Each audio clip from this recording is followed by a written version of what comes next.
Bonjour à tous, très bonne journée, très bon après-midi. Ladies and gentlemen, good morning, good afternoon, good evening for those who are on the other side of the pond. My name is Fatma Bernajeb. I am the Executive Secretary of the Farmers Pan-African Organization, PAFO, which is the continental platform for farmer organizations in Africa. We represent tens of millions of farmers and members of over 70 national organizations and who are members of the 5 regional networks. As a reminder, so there was this little video you saw in English and French. There was the video showing all the housekeeping information. And it is always with very great pleasure that we host this meeting, and we would like to extend a very welcome to all of you for this fourth session organized between PAFO and COLEACP. Thank you to the over 1,300 participants who registered to this session. Thank you to those who joined us. Thank you very much to our technical and financial partners, the EU, the ATP Secretariat, the UN organizations, bilateral cooperation. These sessions started in November 2020. The topic was increasing market opportunities thanks to added value products for the first session. Then we discussed conquering local markets. That was the second session. And then we discussed the free exchange zone for the third session. For those who would like to review the previous sessions, you can find them on PAFO's website or on COLEACP's website in replay. And as a reminder, your comments and questions are strongly encouraged. As for the video, there is a Q&A where you can ask your questions. If you could also tell us to whom you would like ask a question, we would be glad to know that. And this session is recorded. It will be put online like the previous sessions on the PAFO's and COLEACP's website. And this being said, I suggest, yes, we move on to this fourth innovation series. And today we will be discussing sustainable food systems, the key role of SMEs and businesses. But as an introduction, please let me give the floor to Mrs. Morag Webb, who is in charge of scientific and political affairs at COLEACP. Morag, you have the floor. Thank you, Fatima. So, on behalf of COLEACP, we'd like to welcome everybody to this fourth session, which I think is really a very interesting session and one that really is becoming of increasing importance to all of us. Just brief introduction from COLEACP. As you know, we're a private sector association. We represent producers and exporters in Africa, Caribbean, Pacific countries, and also EU importers. And our primary focus is fruit and vegetables. So we do have some other activities in other sectors. As COLEACP, we provide technical assistance to private sector operators. This is particularly focused on small-scale growers and on micro, small, and medium enterprises. But as many of you know, we also provide support to the enabling environment, in particular the public sector authorities that play a key role in supporting agri-food production and trade. Our activities are financed primarily with funding from the European Union and the Organization of Africa, Caribbean, Pacific States. But also we have some smaller programs and we manage smaller programs funded through the STDF, the World Trade Organization, French Development Agency, and also Belgian cooperation. Some of you I know will have been with us a long time through our evolving technical assistance programs at COLEACP. And from around 2000 to 2015, we focused primarily on helping growers and exporters meet the evolving food safety regulations and standards. This was a period when many countries, including the EU, they overhauled their food safety laws, and global buyers alongside this, they introduced certification schemes such as Global Gap to evidence compliance. And in recent years, we've also seen increasingly strict plant health rules in the EU, but also in other major markets. So meeting these sanitary and phytosanitary regulations and standards, they remain the basic requirement to enter any market. But over these recent years, we've also seen how requirements have evolved, and in particular, the growing demands from buyers to also address social, environmental, and business practices. Consumers all over the world now want to see evidence that the food they buy is produced responsibly. And many global food companies, retailers, and processing companies, they now use sustainability standards to demonstrate that their suppliers are using good social and environmental practices. Almost all EU buyers now will want to have social certification, for example, and increasingly the same is true for environment. So along this shift that we've seen on the market side, there's also been a major shift in the policy environment in line with the global sustainable development goals, and as well as some really important national and regional policy initiatives, such as now we're seeing in the EU, the European Green Deal and the Farm to Fork strategies. So globally, we're all starting to recognize that unless we take action and we do something to change the way we buy, the way we live, the way we work, we're really starting to threaten the sustainability of the planet. So COLEACP technical assistance programs, of course, we've evolved in line with this new trading and this new policy environment, and sustainability now cuts across and it orientates all our activities. We have three central elements that form the framework to our work, our activities. For example, we start with the COLEACP Charter. This is a set of sustainability principles that all our members and our partners are expected to sign up to. And we have a sustainability self-assessment system, and this covers production, environment, business, and social practices. And all operators and all MSMEs that benefit from COLEACP support use this to evaluate and to monitor, and also to evidence their progress in adopting good sustainability practices. And of course, as many of you know, we have a comprehensive sustainability program that's tailored to the ACP horticultural sector. But in delivering this support, we make sure that we always maintain a business focus. This is not just about looking at how to avoid bad practice and to cause harm in terms of environment or social issues, but also we need to see how we can help operators take advantage of opportunities. So this means targeting support towards practices that can genuinely make operators really more efficient and more competitive. And so we focus on the practices where there's a real business case for operators to adopt them.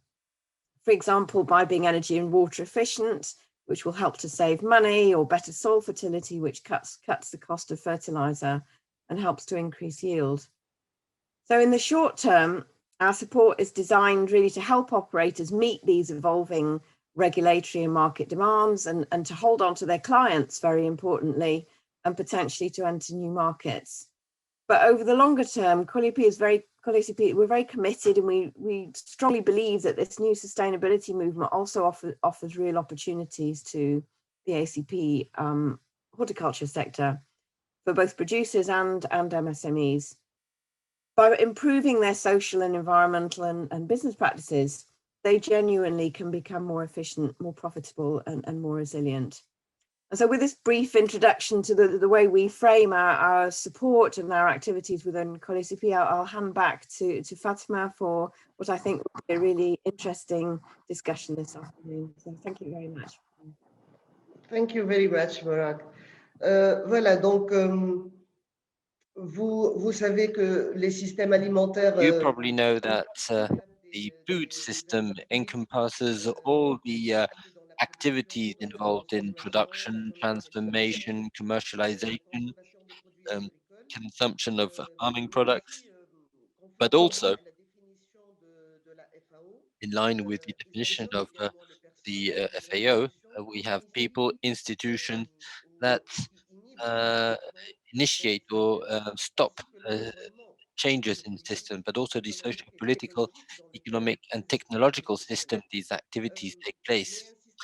And a sustainable food system must ensure food safety and nutrition for all in such a way that the economic, social, and environmental basis to manage food safety and nutrition for the generations to come be not compromised. Africa, although it is sur the le plan less alimentaire, est safe un continent riche en continent terres in arables, terms of en food, ressources is halieutiques, rich in en ressources farming land, naturelles, in fish en diversité resources, in bioculturelle, biocultural qui sont tous des diversity, atouts and essentiels these are pour essential le bon assets fonctionnement des for systèmes alimentaires.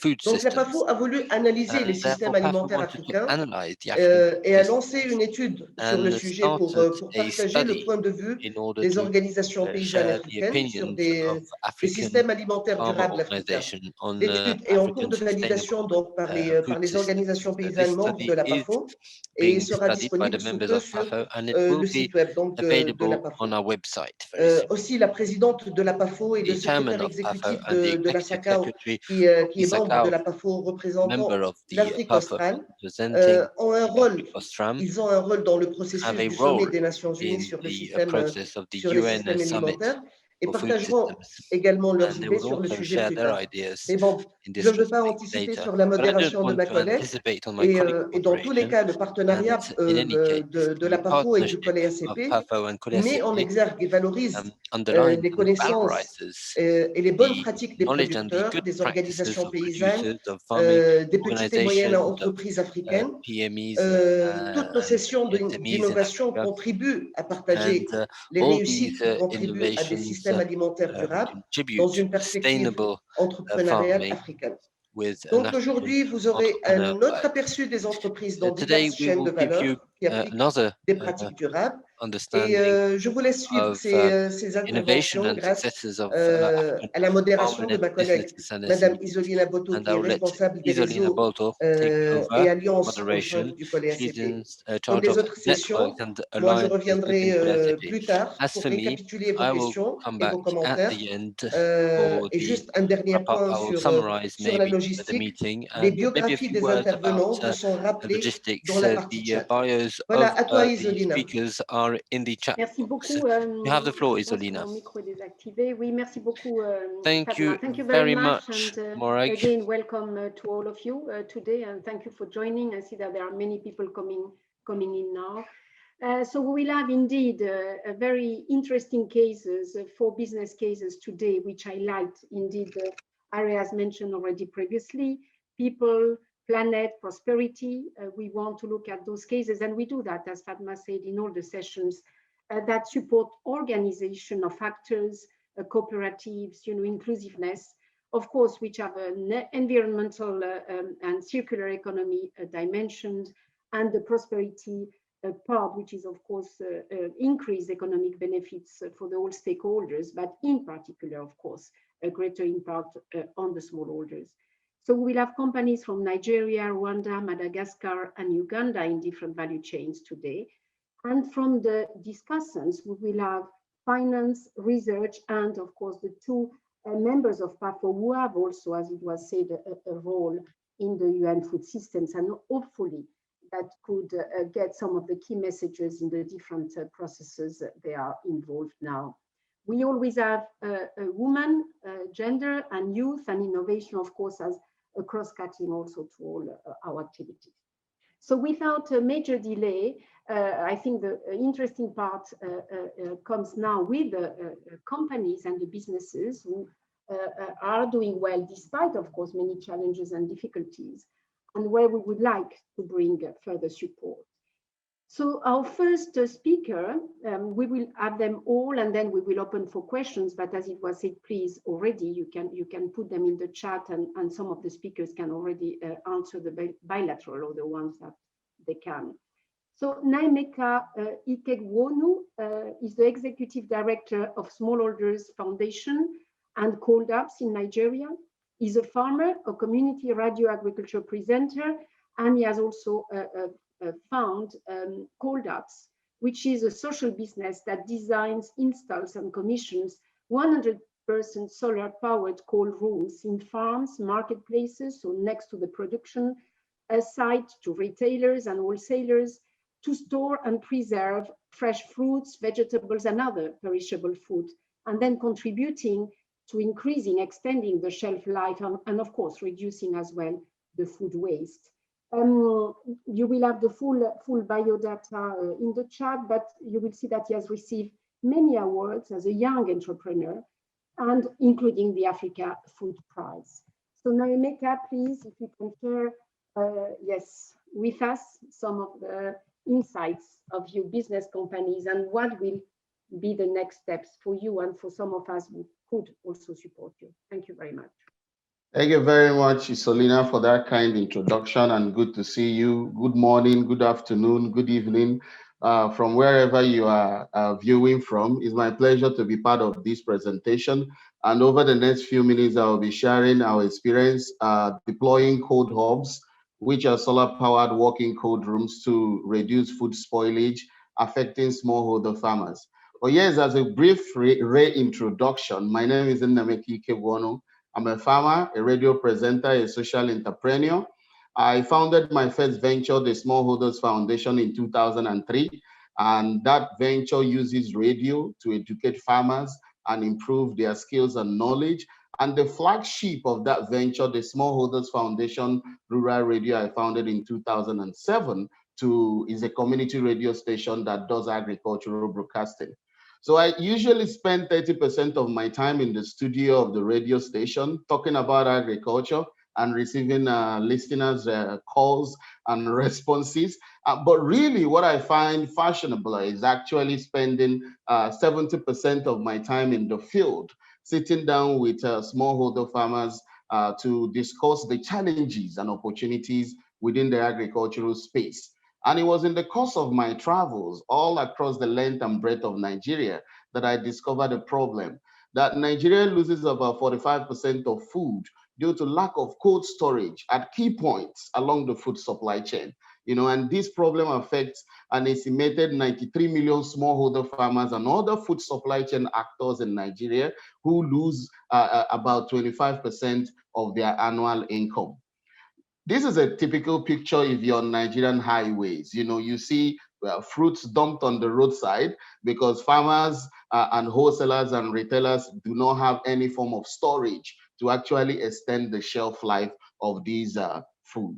But we all understand that refrigeration, which actually looks simple, can be used to extend the shelf life of food. But this infrastructure is not existing in any of Nigerian farms, in any of our horticultural produce aggregation centers, or even at our outdoor food markets. Reason is because power grids are not capable of delivering reliable energy needed to sustain cold storage. And the other reason is that most of the equipment is really expensive and out of the touch for an average smallholder farmer to actually afford. So in 2015, I founded ColdHubs as a company that actually designs, builds, commissions, operates, and maintains 100% solar-powered walking cold rooms.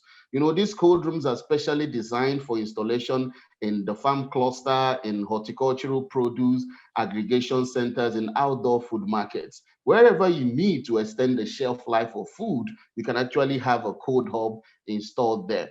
But the good thing about the ColdHub infrastructure is that it actually demonstrates 100% green cooling. So we use refrigerants that has no ozone depletion or global warming potential. This is aside using 100% solar energy, storing energy in batteries, and also calculating to make sure that our solar installation meets the weather conditions of the specific area for installation, so we can have 365 days cooling round the clock.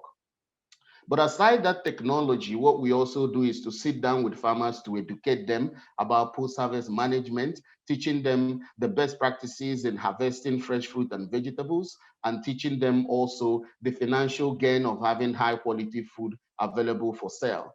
But our goal is to extend the shelf life of food from 2 days to 21 days, giving them an opportunity to sell whenever they are comfortable with the prices. We also use the excess energy from each of these cold rooms to make ice blocks, So in recent times, we have this small ice block maker that can make up to 60 ice blocks tucked on the side of each cold hub, because each cold hub has excess energy, and the excess energy is used to do up to 60 ice blocks in 12 hours. So our business model is simple. We are charging 26 US cents equivalent to store 120 kilogram plastic crate inside the cold room overnight. It is called cooling as a service or pay as you store. We also have cold rooms for the fish and meat sector, and each of these cold rooms can hold up to 150 crates of these 20 kilogram plastic. That is 3 tons of food per cold hub at the moment. So the ice block is also sold for 250 naira per 5 kilogram worth of ice block. Our operations are driven by ladies. Each cold room actually creates 2 jobs for women: a hub operator who oversees the loading and offloading of food, and a market attendant who goes in to do a little bit of marketing and onboard new customers for us. Over the past 4 years, we've deployed 54 cold hubs. Last year, we saved 42,000 tons of food from spoilage. We've been able to sign up 5,250 farmers, retailers, and wholesalers as our users, and increase their income from $60 US to $120 US every month. 66 new jobs created for women, and more than 1 million kilograms of CO2 avoided due to our exclusive utilization of renewable energy in the form of solar panels to power all our systems. So right now we are at that point where we are expanding. We have 54 hubs, and we are building out 100 new cold rooms in Nigeria and 20 ice points, and they are at different stages of conclusion. This work is being done by an incredible team of 68, 14 management people and 54 ladies, led by myself, Bright, our chief of operations, Maxwell, who builds the cold rooms and maintains them, and Teres, who does finance and administration. But we have a very strong board who actually supports the work, and that board is led by CJ Ozoho, commercial manager at Gas Aggregation Company of Nigeria, Yuki, and an advisory board led by David Rubin, who consults for the Rockefeller Foundation. Together, we received a wide range of support from impact investors, international development organizations, philanthropy, and several other support partners from around the world. So in a nutshell, that is actually presenting ColdHubs and the work we do, and I'll be happy to answer any question you will have. Thank you very much for having me again. Thank you very much for a very interesting presentation, and actually in the context of Nigeria, but of course, as we know, is one of the recurring problems in many countries, not only in Africa, but certainly there. So without major delay, please start putting your comments or your questions in the chat. We will come back to that. We go now to Rwanda. Pierre Damien MBATEZIMANA, who is the managing director of Shekina Enterprise, is the founder of the enterprise, which is a Rwandan pioneer company in the cassava industry, which manufactures dried and instant cassava leaf products for both local and export markets. I was very impressed to see, processed cassava in international markets, and then creating, of course, greater economic value, and especially for group of women's disadvantaged groups that he works with and he employs and gives employment and opportunities, and also contributes, of course, by using the waste of cassava, using it as an organic fertilizer. So I think there are many components that we can see contribute to a sustainability of the sector. So without major delay, please, and Axel will assist with the PowerPoint if you indicate to our next slide. Thank you very much. Thank you very much, Sorina. My name is Pierre Damien MBATEZIMANA. I'm the founder and managing director of Shekina Enterprise. I'm going to present you the case of Shekina Enterprise in the food system. My company, Shekina Enterprise, is a food processing company created in 2007 by me It is a medium-sized enterprise located in Rwanda. Next.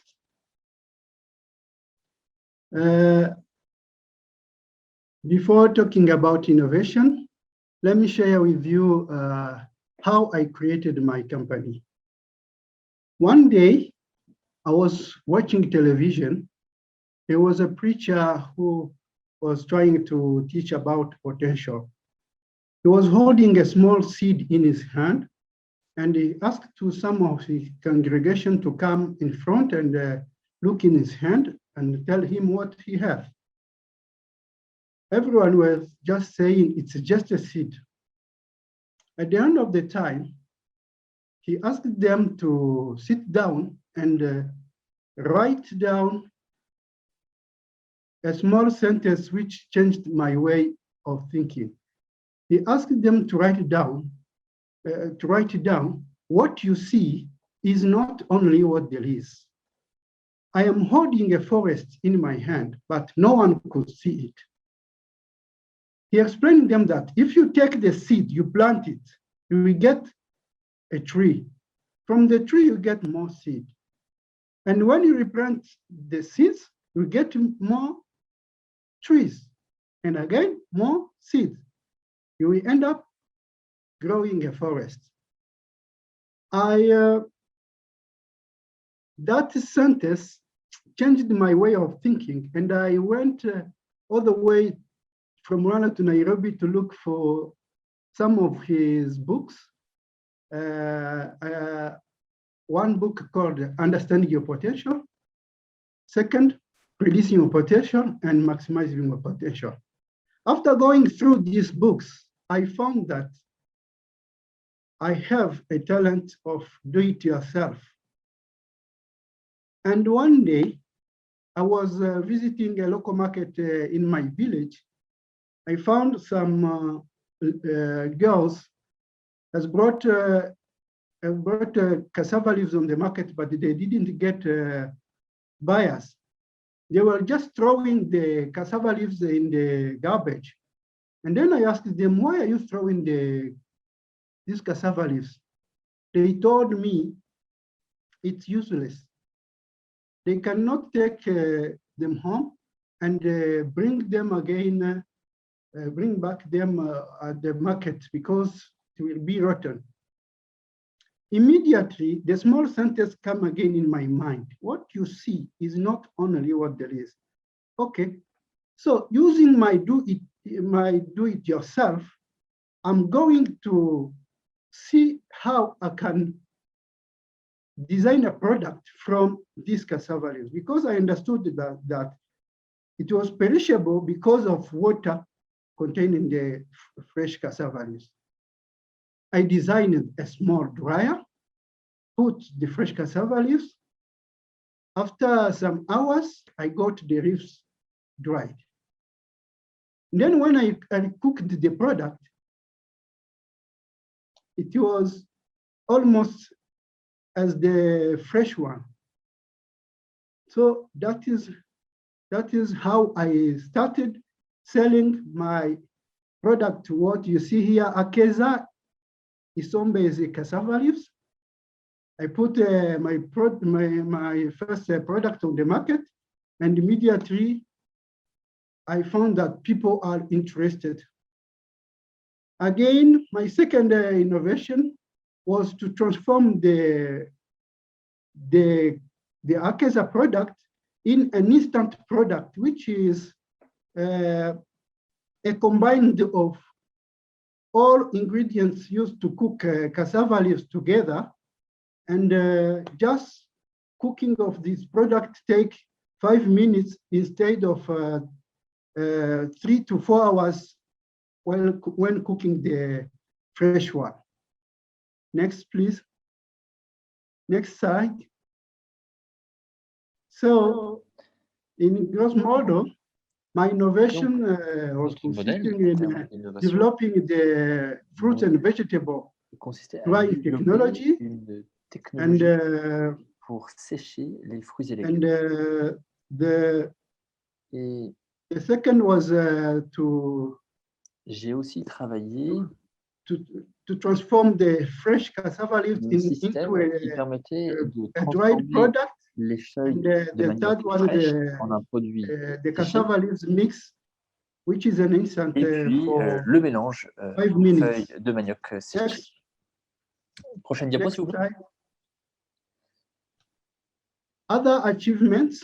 Alors, Shekina concernant ce que nous avons Enterprise is également proud fait, of d'autres having established a réalisations. well-organized cassava leaf value chain, Shekina where we essaie are de travailler engaged à with l'établissement more than d'une chaîne de valeur 200 women organisée farmers sur les feuilles de manioc. who are Avec getting de income 2000 from, who are generating qui bénéficient income from de de vente the farm. pour We valoriser are justement also les feuilles de manioc. proud of having provided Nous sommes très regular fiers également employment. We are working d'avoir with pu around organiser des 45 emplois to 70 réguliers employees at pour our factory. entre 45 à 60 employés selon. We are also proud of having Nous sommes également très empowered fiers a group of d'avoir women.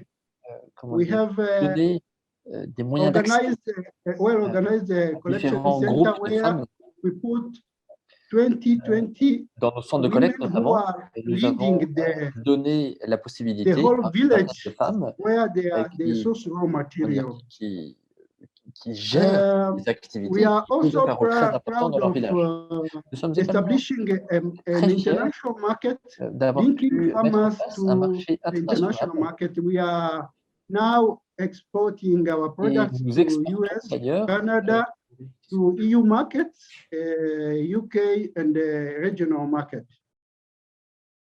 As I told you, we have a well-organized business model which can be replicated even in other African countries where cassava leaves are taken as food. Next. Yes, these are pictures of women farmers delivering the cassava leaves. And on the right, there are those girls who are managers of collection center. Next, please.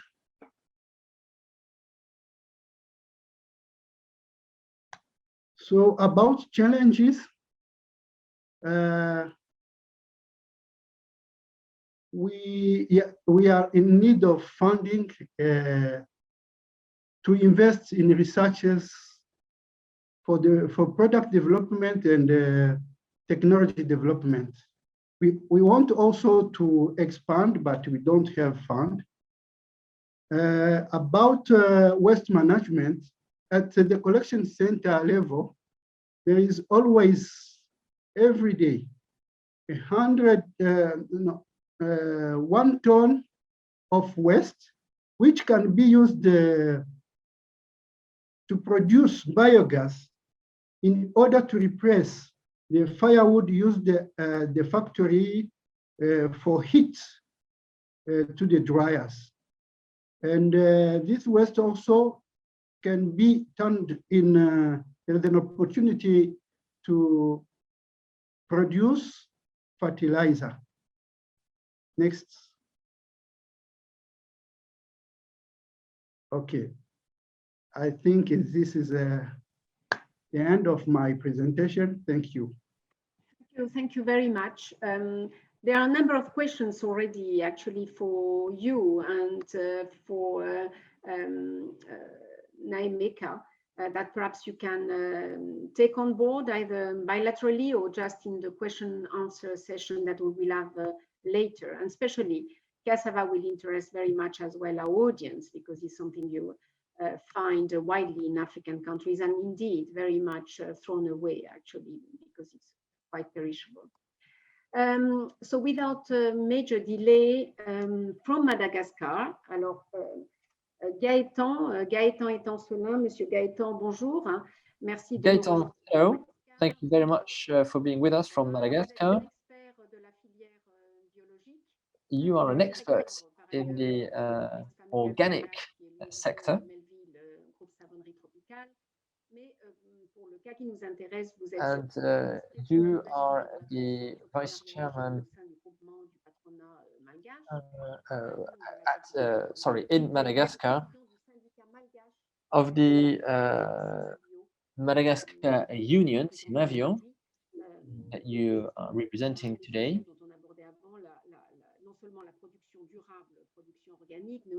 And so, well, you deal obviously with organic farming, but many other issues also. You are also one of the founding members of organic institutions and farming institutions in Eastern Africa. And in Madagascar, you worked on the drafting the legislation with regards to organic farming in Madagascar.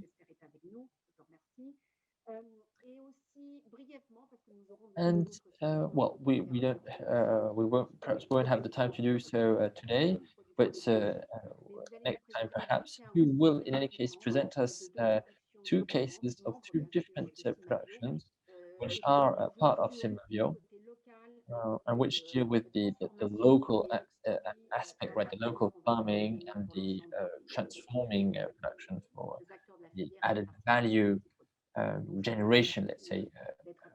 So in any case, thank you very much for being with us today. I think Axel will be managing your PowerPoint presentation, so displaying the slides. Yes, thank you very much.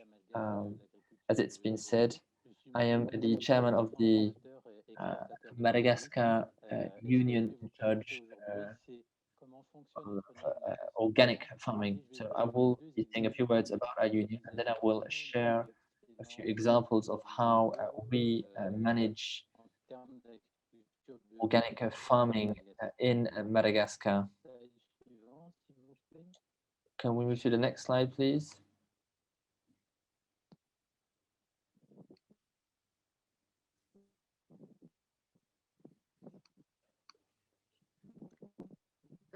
Monsieur Gaëtan, est-ce que vous avez des soucis?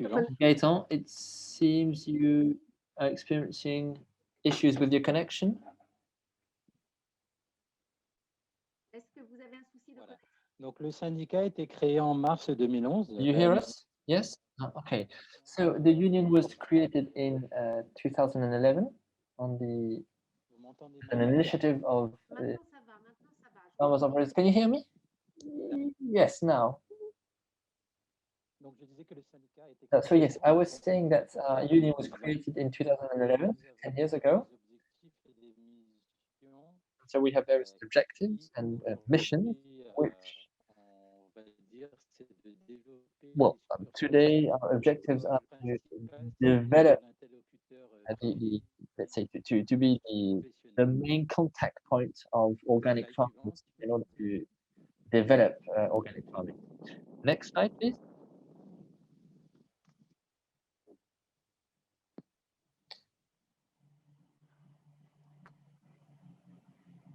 It seems Mr. Etancelin's connection is really bad. Mr. Etancelin, we cannot hear you. Gaëtan, we can't hear you. Si vous voulez peut-être enlever votre caméra. Perhaps you want to switch off your video? Yeah, so I was saying that on the African map, you can see 4 countries that manage their agricultural farming with the government, right? And so you also have here a map of Madagascar, which shows you where you can find organic farming. So it's roughly 1/3 of the country, of the land. Next slide, please.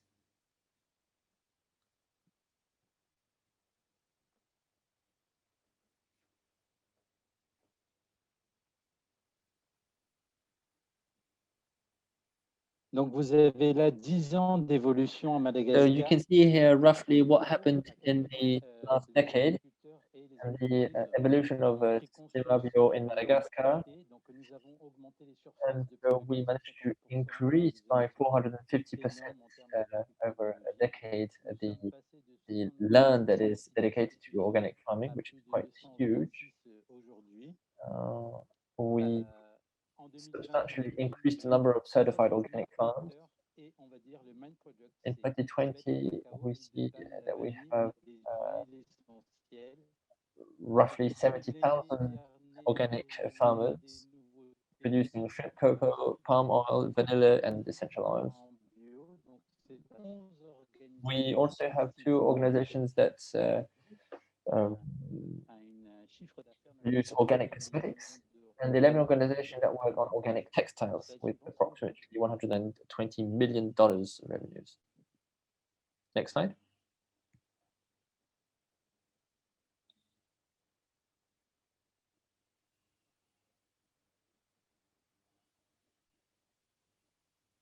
Donc le bio au niveau national, vous pouvez voir à gauche.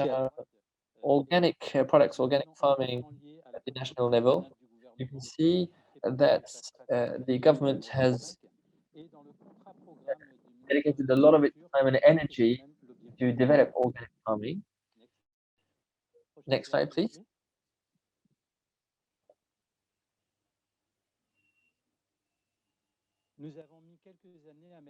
So it took us a few years to really implement organic farming in Madagascar. So you can see here from December 2017 up to now, the various steps and what the government and the various stakeholders involved in this evolution have done. Next slide, please.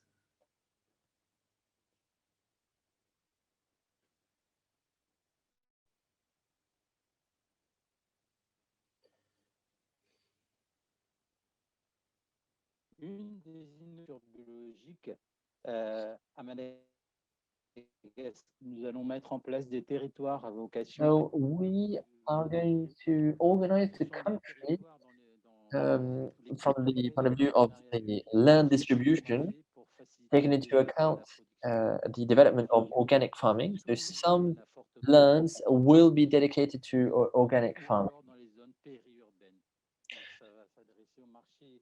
And so we will try to, let's say, tackle various areas in the country, namely close to urban areas, the idea being to develop the domestic market. Next slide, please.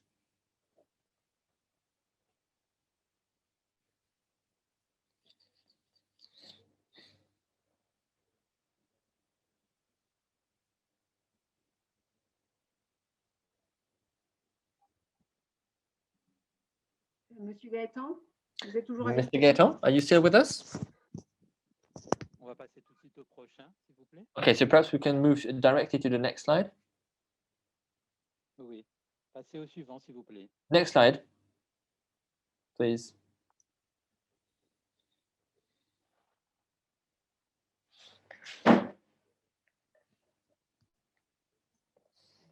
Voilà, donc là, je vais vous présenter So, deux de nos membres. what I would like to do now is introduce you to 2 of our members. So, Chocolaterie Robert. Chocolaterie Robert represents 11 different types of chocolate, 300 farmers involved with them. They work in different areas in Madagascar. They have various certifications. They do a lot of fair trade, and they are also certified organic farmers. For the last 6 years, they've been winning awards here and there. The chocolate gold winner in 2020, namely 2019, 2018, and 2017 also. They insist a lot on the quality of their products. Next slide, please.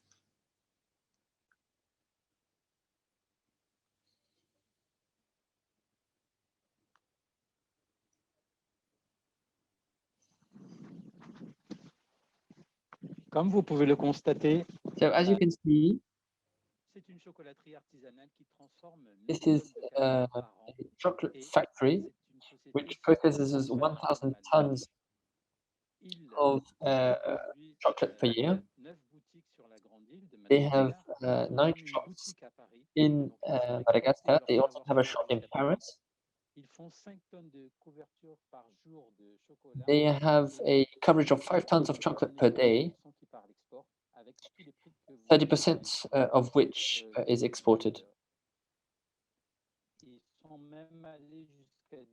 développé de la pâtisserie. Ils font à peu près 700 fait que c'est une entreprise aujourd'hui, un savoir-faire malgache depuis maintenant plus de. And without even really looking into the chocolate sweets, they do a lot of, let's say, chocolate cakes, chocolate cake products. Next slide, please.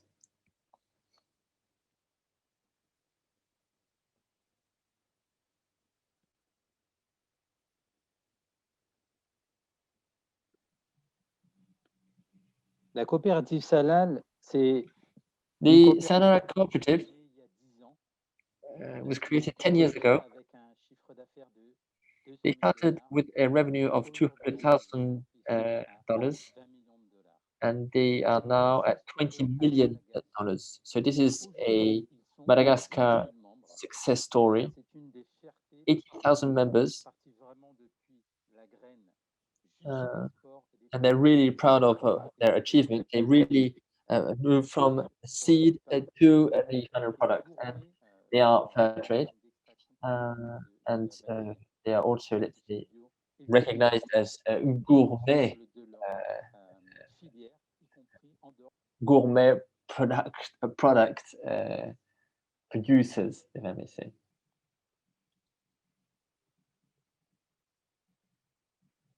Est-ce que nous vous avons perdu, Monsieur Gaëtan? Monsieur Gaëtan, it seems we have lost you again.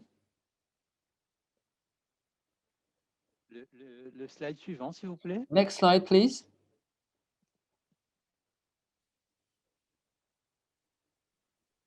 Donc là, vous avez une chaîne de valeur. Right, so what you see here is what we call a transparent value chain, which we are very proud about, and what Shekina is very proud about, and SYMABIO also. They're really, really good in terms of transparency and digital traceability using the blockchain approach in everything they do.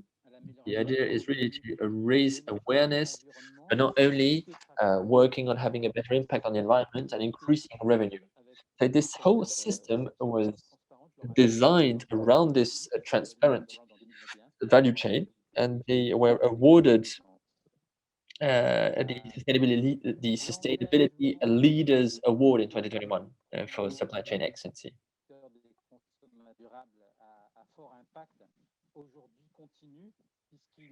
And we are continuing to develop our activities together with Shekina, and namely increasing the number of members who work with them.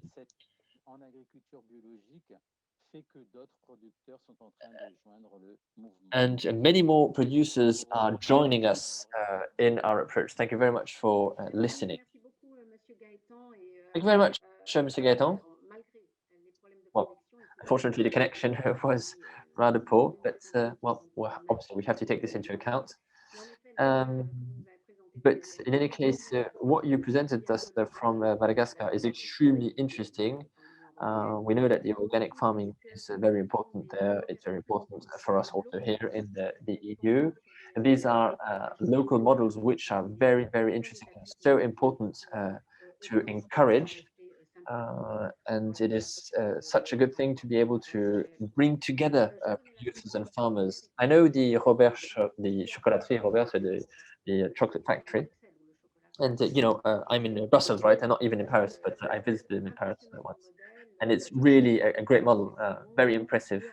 They work with the greatest chefs in the world, and they stay a very, let's say, a local family business. So you have questions in the chat which you can answer. Alors. Lovin KOBUSINGYE, the general manager of Kati Farms in Uganda. She's young. I've known her even younger, and she's still very young. Businesswoman, very, very active, entrepreneur, co-founder and CEO of the Kati Farms, and in an area which is not always very easy for women, which is the fish sector.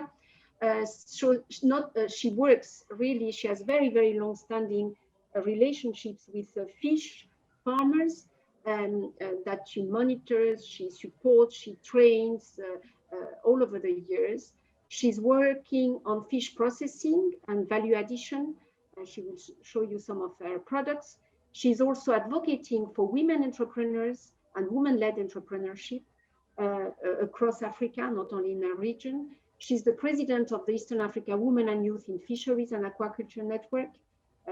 Fisheries is a very, very important as well value chain, not only in economic terms, but on nutrition and food security.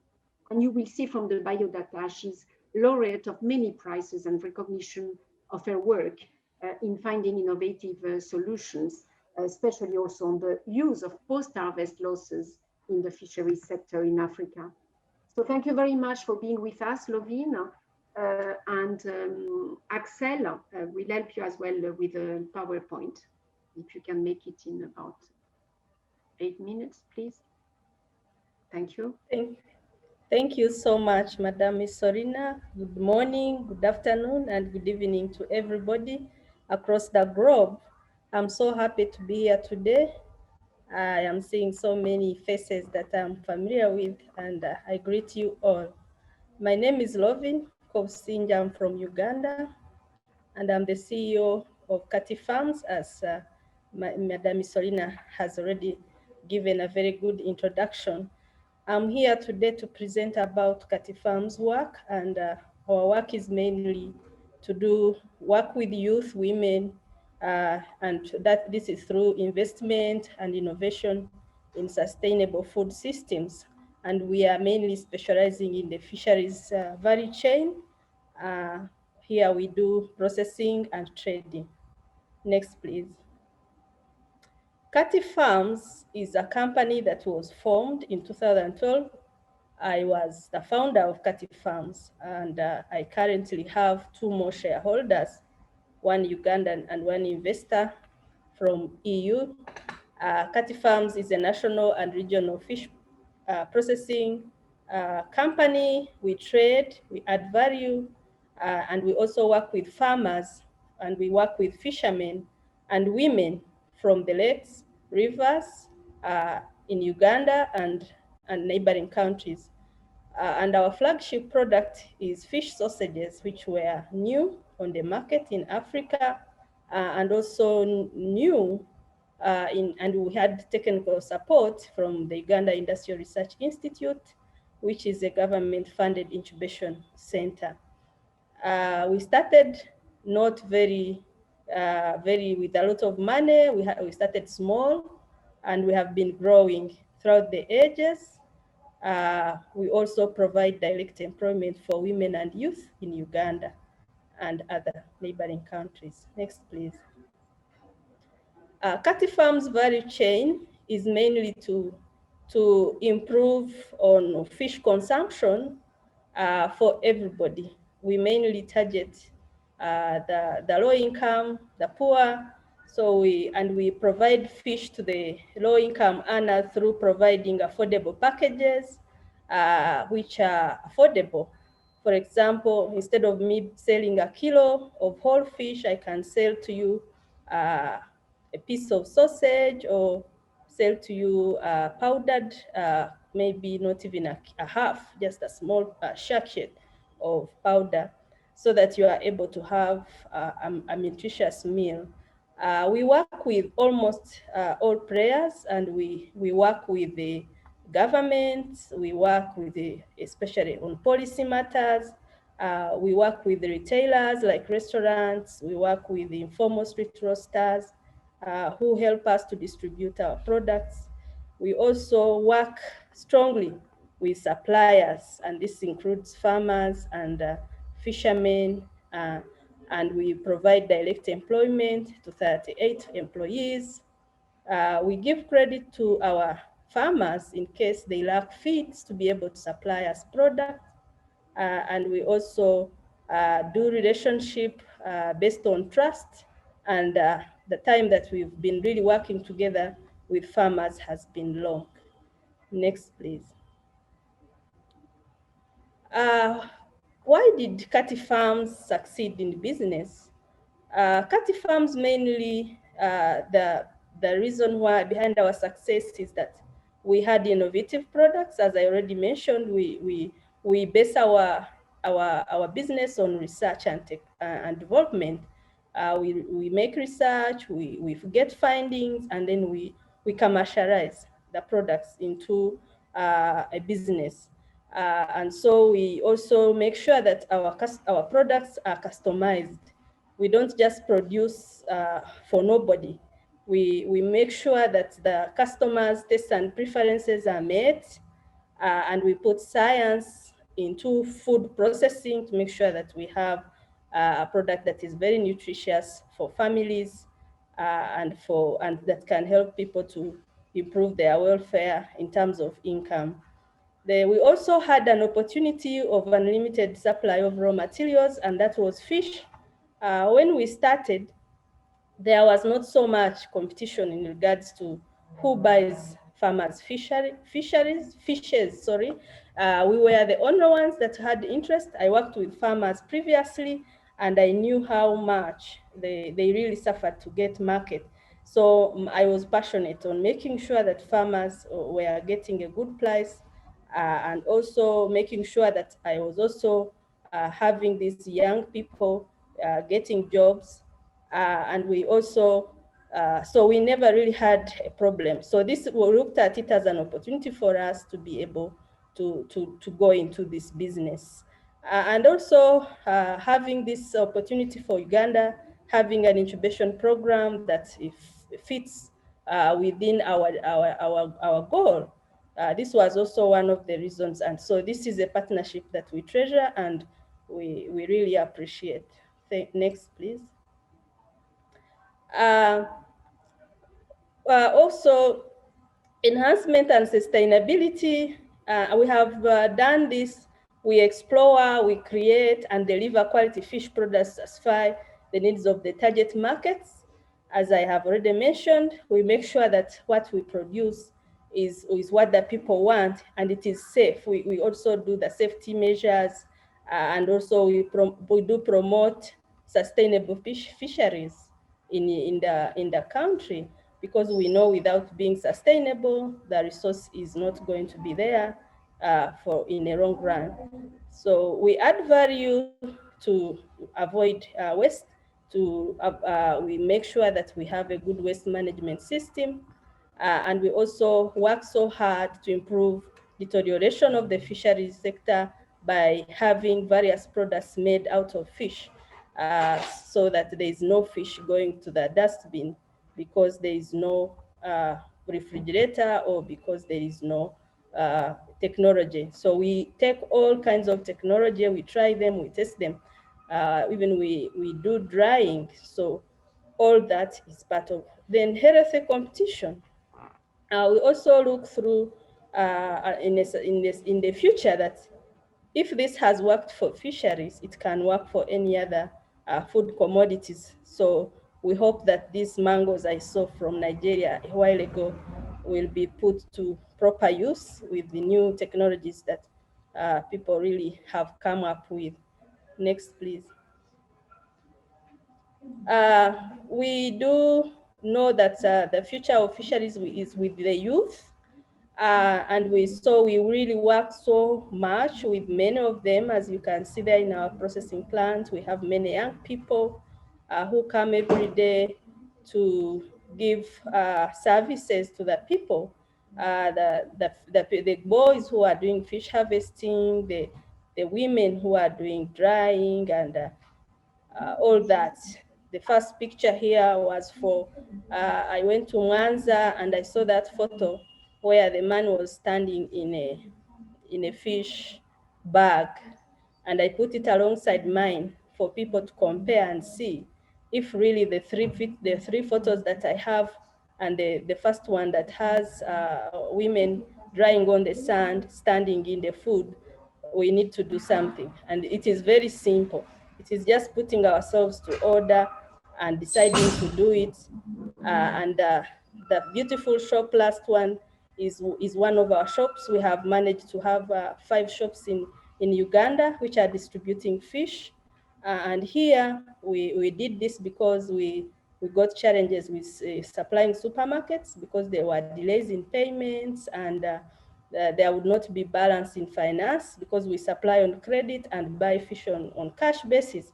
So we decided to have our own retail outlets to improve on efficiency, and we can see it working. Next, please. Next slide. Yeah, so more explore trade, market development options, local, regional, and international. We don't undermine any market. We go to the grassroots, to the last customer who is with the very limited resources. We also go for the middle and for the big fish who have much money, who can, the importers, those who can buy and resell, or maybe those who can supply in their restaurants in the UAE and other countries. You can see our products are very clean, they are safe, they are we do well packaged, branded properly, and they are safe for consumption. We have a variety of products. We have I think 17 products now today in Kati farms. Next, please. There's no success story without challenges, and we too have had a rough time making sure that we sustain this company. So as you well know, it is very complicated to start business in Africa, and this is because the cost of production, like power, are very expensive, and also there is no ideal packaging material so everything is imported, and this brings out the cost of the product to be high. Also, like shilling infrastructure, which I already said, power, electricity, and this one is very challenging considering the product that we are dealing with being a perishable product. And now, due to COVID-19, there is limited e-commerce tools for us to be able to adopt. We really did not have much online marketing tools built within our companies. So we were trying to adjust since we were hit at on a short notice, and we didn't have money that we did not spare money for this. So it was really a blow for everybody, but we are lucky we survived it, and we are going forward with what we have managed to do. We have now moved on and in a much better way from using both the previous and the current strategies, both in communication, making sure we have a strong communication strategy. So every challenge has had a solution, and I'm very happy that we are. So the most of it challenges is that investing in money for agriculture is very scarce. So everyone will tell you agriculture is a very risky enterprise, and they will say we don't fund a private company. So you really have to work so hard to be able to balance and be able to meet your clients' needs. So mainly those are the challenges that we have faced. Next, please. Oh, I think it's done. Thank you so much for listening, and I'm looking forward to answering any questions that you may have. Have a lovely day. Thank you. Thank you very much, Lovin, for a very nice presentation as well. And you will, if I see the questions for your predecessors, certainly you will have many as well. Your presentation makes a very good link now with the next panel of discussions where we have policy, finance, and of course the linkage to the summit, and not only the summit but other processes that support sustainability. And Roel MESSIE is the Chief Investment Officer of IDH, the Sustainable Trade Initiative. His background is on finance. He played an instrumental role in the development of the Farm Feed Fund, a blended finance fund, so from different sources, including, of course, Dutch. But all his past experience as well has been very much on the Dutch Development Finance Institution, FMO, overseeing private equity investments and serving in advisory committees of, to multi-billion dollar. So you can understand, Roel, that with the challenges that I hope it was interesting for you to listen to some of them, but with the challenges they have, which are not only finance, because they have done very much work, but finance is still one of them. We would like to hear a bit from you, your insights on what will be the main chances for smallholders, value chain actors, SMEs to access that finance, because finance is there and at the same time there are enormous difficulties in accessing it. So how to de-risk the smallholder financing? And do you have some clues, some best practices for entrepreneurs throughout your experience that you can share with us? And any other, of course. Yes, thank you, Isolina. It's a pleasure to be here. Hi, everyone. I represent IDH and the Farm Fit Fund. The Farm Fit Fund is a fund that focuses on improving farmer livelihoods. It's a 100 million fund and a 250 million guarantee facility with the Dutch government as a stakeholder and a number of large companies such as Unilever, JDE, Mondelez, and also 2 large financial institutions like Rabobank and the Dutch Development Bank, FMO. So your question is, we are now underway about 1.5 years. We're doing our first investment, and we've seen a lot of opportunities in the market, and it's not an easy market. I think today the topic is innovation, and the funny thing is, if you talk about innovation, you think about highly technological companies, agtech, fintech, etc. But I was really impressed by the innovations that were presented here today, like ColdHubs and the cassava leaves, and also the fish processing, because I do think that these are really very effective solutions. And from 2 of those presentations, I indeed heard that also access to finance is an issue. We also see that financial institutions, both local as international, really are very risk averse. They don't want to finance anything that is linked to smallholder farmers, and we have instruments to help them coming over the hurdle. We always we take the highest risk, but always have to take along, for instance, a local bank. If you ask the question, Isolina, what are the tips and tricks? I think it's always to have a solid business plan and a concept that is very much linked to the market. I think what we see, we are very much focused on value chains, whereby smallholder farmers are supported, whereby credit is only one part. It's of course it's important, but it's not the only thing. So farmers need to have access to a couple of services in order to become or to improve their lives. So that is obviously agronomic support. It is credit, can also be access to inputs, of course, but also a clear linkage to the market, which I would say for banks is the most, and also for funds like us is the most important thing. I think scale is another thing, and that's also something we are dealing with. We see a lot of interesting opportunities, but often scale is lacking. And we can work together with banks or with other funds in order to go smaller. But certainly when you're an international fund, in our case, we're operating from the Netherlands with an office in Nairobi as well, and also one in Asia. We don't look at the very small, at the very small transactions, unfortunately. But I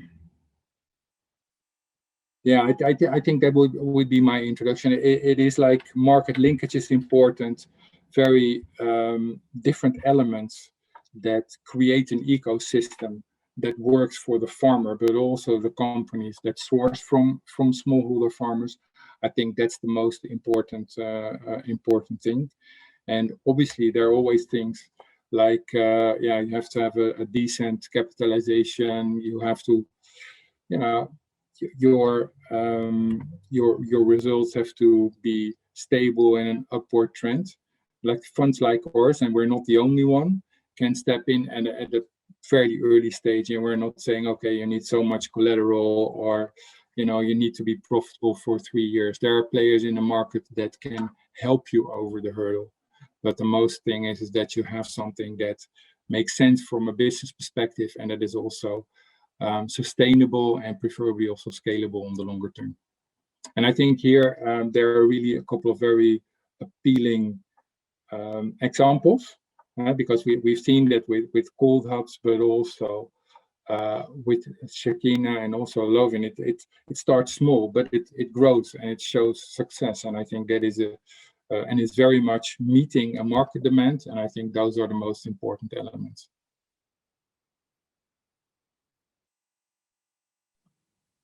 Yes, thank you very much, Roel. Indeed, that's what we want to show, is that some businesses are doing well by themselves already, and not, donor driven. So of course you need more to expand, like any business, and we certainly want to advocate for more funding to those, be in local, regional, or international markets. And of course, COLEACP and others, but certainly the organization I work for, also supports the process of some of the companies, in being more prepared to access those funds, because it's very, very often my colleagues working on this is very hard work to meet the conditions to access funds, as you know. So this needs also some capacity that has to be, deployed. For sure. Can I answer one question? Because I got a very important question. How can you reach smallholder farmers if you're not working on small transactions? We work through value chain actors, can be large traders, but it can also be local processors or exporters, and can also be financial institutions. So we provide high-risk capital, and that means that they will can co-invest with us, but with a lower risk. So it always goes through a company that can be local or original. And those companies, we call them implementers, have the reach to smallholder farmers. They mostly source from smallholder farmers or provide services to smallholder farmers. Yes, absolutely. Yes, indeed. So we can continue and come back. You will have certainly many questions as well to Estherine, Estherine FOTABONG, who is the Director of Program Innovation and Planning at NEPAD Agency. She has, of course, who is a support organization for the African Union. I know Estherine for a very long time. I'm very happy to see you always. And of course, you are very, very committed, not only your organization, but yourself, towards entrepreneurship. You have been doing a very, very committed and hard work, especially in support of women as well, women entrepreneurs. You are one of the top women, not only by me, but in general rewarded in agriculture policy in the continent. And your past experience has been also in UN institutions, academic research, policy, and working in areas which are climate change adaptation, environmental law, development policy, and of course, agriculture. So you have the different parts of the equation to give us also some insights on what do you think, in those cases and many others, of course, that you support as a NEPAD agency, what more we can do to support those entrepreneurs to access more remunerative markets, while of course supporting and promoting sustainable practices as well. I would be very glad to hear you, Estherine. Welcome again. Thank you so much, Isolina, and thank you for the invitation. And we are very pleased to be here, participating in this very interesting dialogue series. I just want to send our greetings also to all the other colleagues who are in this panel and who are participating in the meeting. The first panel, I was listening very carefully. I think doing really, really amazing work, concrete work on the ground. But as the last speaker just mentioned, Roel, when we talk about this innovation, one, firstly think of technological innovation. And I think we need to also remind ourselves that we need policy innovation. And the work that we do, of course, as AUD and NEPAD and the African Union, is to create that policy environment at the continental level that encourages, national domestication and innovative policies and programs at the national level. So I will just, of course, recall that we have the Kadab Malabo Vision 2025 to reach smallholder farmers, 25 million smallholder farmers by 2025. They have the target on intra-Africa trade, and of course the target to achieve zero hunger. I'm just listing a few. I will also recall, as we will know, that we now have the African Continental Free Trade Area that has come into force. And interestingly, in the preamble of the Continental Free Trade Area, it recalls the aspiration of Agenda 2063 for a continental free trade market with free movements of, of persons, capital, and goods, and recognize that these are crucial for promoting agricultural development and food security.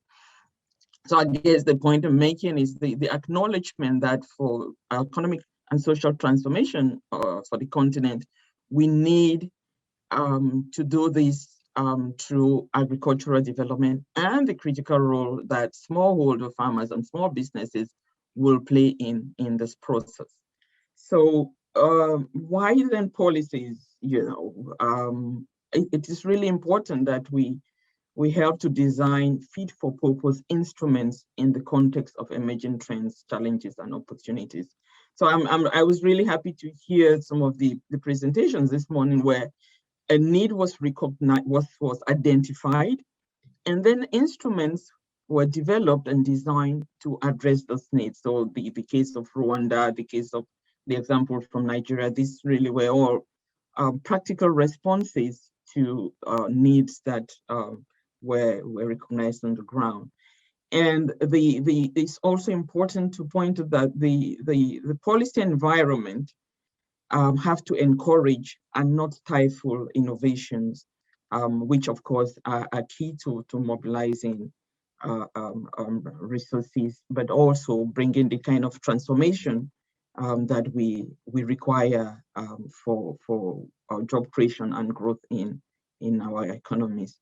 So just very quickly, in some of the work that has been done by AU member states as they go about implementing Malabo and Agenda 2063, I think one is very pleased to see that a lot is happening right now in the areas of designing flexible policies in digital financial services. This facilitates access to financial services in many of our countries right now. I think East Africa is doing quite well in terms of mobile money policies in Kenya, Uganda, Tanzania, and other countries there. Other policies areas to address some of the things that we've just heard, like the post-harvest loss issues, because the warehouse receipt systems and policies are areas that will help, to eliminate the need for external collateral using store commodities. And this obviously will, if you have them, will reduce the pressures on farmers to sell their produce at very low prices. And in the programs that we've had, this is something that we've had a lot from smallholder women farmers, where they just need to throw their produce because they don't have storage. I think the ColdHub came into being because of this kind of issues that they identified on the ground. And we've heard, you know, the policies again that government have to be promoting, government intervention in terms of, you know, risk sharing mechanisms. How do you engage in such supporting de-risking funding for smallholder farmers? We are seeing some movement in this area in some countries. I think, for instance, like in Nigeria, the central bank has devised a scheme to support this. And of course, another big area where we really do need policies that are supportive for smallholder farmers are those relating to weather index insurances. We know about climate change and the impact that it has on agriculture in the continent. But we also know that for smallholder farmers to get insured or take insurance is also an issue that is challenging for them, weighing the cost and benefit of these schemes. But again, some progress are being made through some of the programs like ACT that the continent has sent. Malawi, Ethiopia, Kenya, I think, are some of the countries that are making some good advances here. So in recognizing some of the policy areas that government need to move, AUD and NEPAD has put in place some programs to promote these measures in the countries, but also to build and support capacity for smallholder farmers and particularly youth and women farmers. So we have, for instance, the 100,000 SMEs to create 1 million jobs.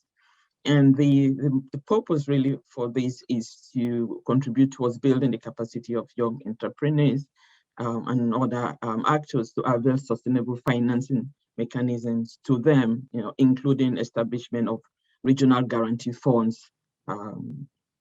We have now footprints in Nigeria, Kenya, Togo, Ghana, Rwanda, Cote d'Ivoire, and so on. And the concrete results have really been established. This SMEs Academy. We have currently trained about 22,000 youth entrepreneurs. And we are in partnership with EcoBank. This partnership will start in around June 2021, where EcoBank will provide some guarantee of financing for youth. We also have run for a number of years now with a program we call Agriculture and Food Insecurity Risk Management Program, AFEM. And this program looks at ensuring specific investment in physical infrastructure and building institutional capacity. So we have supported like the building of warehouses in some of the countries that have identified this as a critical area for investment that they want. We support through the program also weather risk management, so information relating to weather patterns for farmers. And we also have the Grow Africa program, which I think some of you will know, and I think IDH is a strong partner with NEPAD, with AUD and NEPAD, on the Grow Africa program, which is really helping to organize commodity value chains, priority commodity value chains in member states, and to see how to bring private sector resources there into this. So we have also the Women Climate Gender Program, which I should mention, otherwise I will be remiss, a program that's very close to my heart that really helps in organizing women groups to access funds, but also very critically to capacity building on the use of appropriate technologies for processing, well, for farming, for processing and marketing.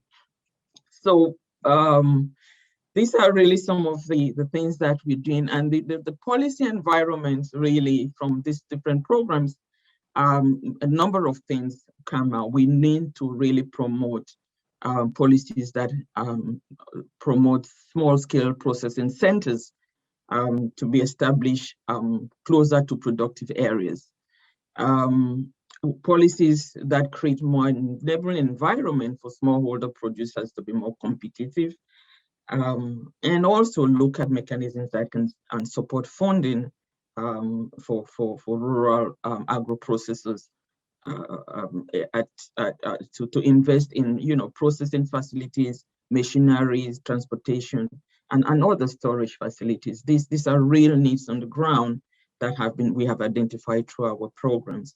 I think in the new trading environment that we are getting into the continent of the continental free trade area, where there's an opportunity for smallholder farmers to participate in. But for that to happen, I think we all have some work to do to bring awareness of the opportunities that are there, but also to build capacity so that the conditions or standards that are laid down in the protocols on trading goods, trading services, our farmers and small businesses are aware of those conditions and prepare their businesses to meet those conditions so that they can take advantage of the new trading system.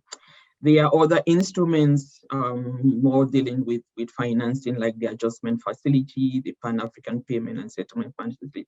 These are all being thought of now, and I think it's important that the views of farmers are sought so that they can be inputted into these policy discussions that are happening now, and that will have an impact on smallholder farmers and small businesses in their participation in the continental free trade area. So we really, AUDA will be starting a capacity building program. We will be looking forward to working with COLEACP and other partners and the farm organizations so that we can see how we can support and prepare for participation in this new trading environment. Thank you so much, Ms. Olina. Thank you very much, Estherine, for bringing the very key part of the ecosystem and the policies needed, of course, for the private sector entrepreneurs and farmers to flourish. And we will be very glad actually to continue to collaborate with you and announce actually the collaboration. The last session was on the Africa Free Trade Agreement, and there is a lot of capacity to bring to the farmers and entrepreneurs as well on the opportunities. That's an example, and many of the others you highlighted. So absolutely. We are a bit taken by time now. So our last panelist here, and then it will be Ishmael who will do the wrapping up. Elizabeth, I hope the connection is good. MBATEZIMANA, I don't think she needs much introduction. She has been with us already before. She's the core, of course, the partner of this activity. She's the president of the Pan-African Farmers Organization and also the president of the Eastern African Farmers Federation. She's herself, at least as I knew her at the beginning, a young Ugandan young agripreneur, and she's today as well member of the advisory committee for the Food System Summit. And of course, she's also in many of the key areas of work for farmers in the committees of Forest Farm Facility, FARA on the research side, Pan-African Agribusiness Chamber, SACAU, MESSIE, etc. She has been also championing one of the areas of the opportunities brought by digitalization for the farmers. And that's actually one of the areas also, I think, the agency of NEPAD will work on at the continental level. Elizabeth has championed that through, for example, the e-granary, a mobile initiative that aggregates farmers to input services and output markets, and that has expanded in East Africa countries. And of course, as you know as well, she has been recognized by the World Farmers Organization and other global initiatives as one of the women contributing to sustainable development. So I hope that in Uganda, the connection is fine now. If needed, do not put your camera. But Elizabeth, I hope you are with us. Yeah, thank you, Isolina. I hope you can hear me now. I'm really very pleased listening to the success stories that have been just presented, especially coming from the farmers and the small and medium enterprises. And I would like again to appreciate all the panelists for the efforts they are putting in, for the energies. And they've really shown a lot of creativity, a lot of resilience and success. And like you've heard from all the speakers, this success happens with little or no support, going out for financial support. Others, they had challenges when COVID came in. So this is where we really, we are looking forward to creating partnerships with different organizations to be able to thrive, especially during such unprecedented times of COVID. So from the farmers' perspective, we recognize the value of sustainable food systems. And we believe that farmers really make already a great contribution to sustainability. You've listened to all the cases. You've heard how much they put in to develop the different value chains in different enterprises. We are the custodians of the environment. We think about the environment. We develop and promote sustainable practices. We mind about the climate change. And when you look at the mostly affected, it is we, the farmers, who are mostly affected, especially when the natural resources are depleted. So farmers are, but again, when you look at the way we organize ourselves, I think we really deserve the credit. We are the mostly organized, right from the local cooperatives to the continental level, at the level of PAFO. I don't think there is any other sector that is well organized like the farmers. And that is, of course, the social capital, which is our invaluable asset. But we don't get as many benefits in terms of profitability when you compare us to other sectors in the food chain. You realize that no one recognizes our contribution in monetary terms. And I think this is where I feel that there is an urgent need, actually needed more than yesterday, that we quantify our contribution to the sustainable practices. We are doing a lot in terms of conserving the environment, in terms of good agricultural practices. But when it comes to the monetary returns, I think we've not been privileged to take a share. So we've seen, of course, improvements from our farmers groups, like you've seen the success stories, both at local, small and medium companies across all the value chains. But we need to hear more and at a bigger scale. And that is where we need the support of organizations like NEPAD to come in, African Union, to support local, small and medium entrepreneurs. We see opportunities, of course, in the local and regional markets. Due to the rapid population growth, we are seeing urbanization happening everywhere. Of course, people, the incomes are increasing, the consumption patterns are also changing. But again, we need to provide more support to the farmers in terms of access to technologies, innovation, adapted finance, and skills. When you look at what has just been presented, you realize that the technology development is still very low. When it comes to output, they cannot satisfy the market because their production capacities are very low. So this is where we need to see organizations coming on board to support such innovations with relevant technologies that are affordable, with innovations, with the finance that is affordable, but also be able to build the capacities of some of these entrepreneurs with the right skills. So the agriculture and agri-food sectors have to be more profitable. It's not about, growing food for consumption. We need it to be more profitable, especially to the young farmers, to the women. The women need to have money. The youth need to see agriculture as a profitable venture. And this is where, again, we need to provide the rightful skills to upscale local innovations. We also need to move more into the processing segment and, beyond the primary production. Some of our cooperatives and farmers organizations are doing very well, But again, success needs to be expanded. We need to reach big numbers. We need to have a transformative impact. We need to support these innovations to reduce food losses and waste, to promote circular economy, and also be able to improve food safety and traceability. Again, we still have significant challenges. It has already been mentioned.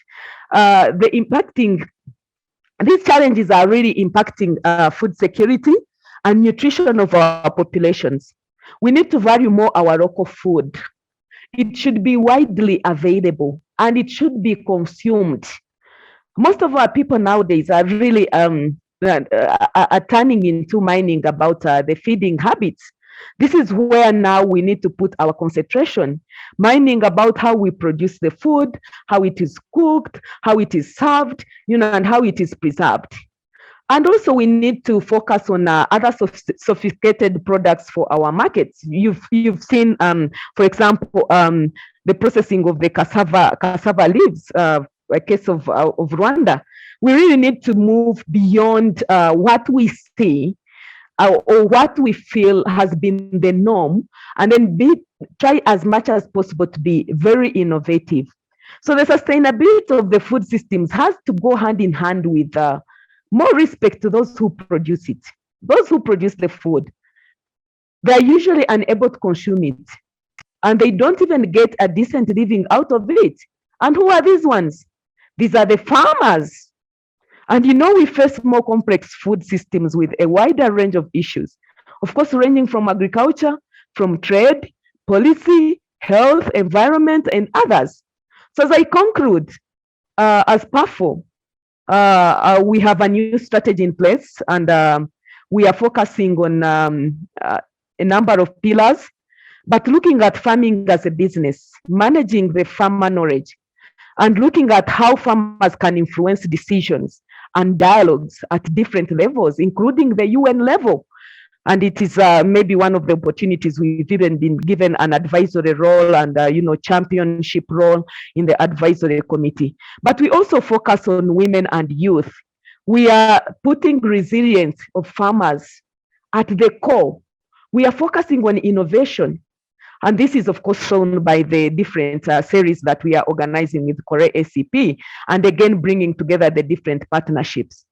So very soon, we are going to be organizing a number of independent dialogues through our regional farmers organizations, but again, through other partners. Like tomorrow, we have one with NEPAD, and we shall develop a continental position on behalf of the farmers. This will again feed into the global producer organizations dialogue for a global position.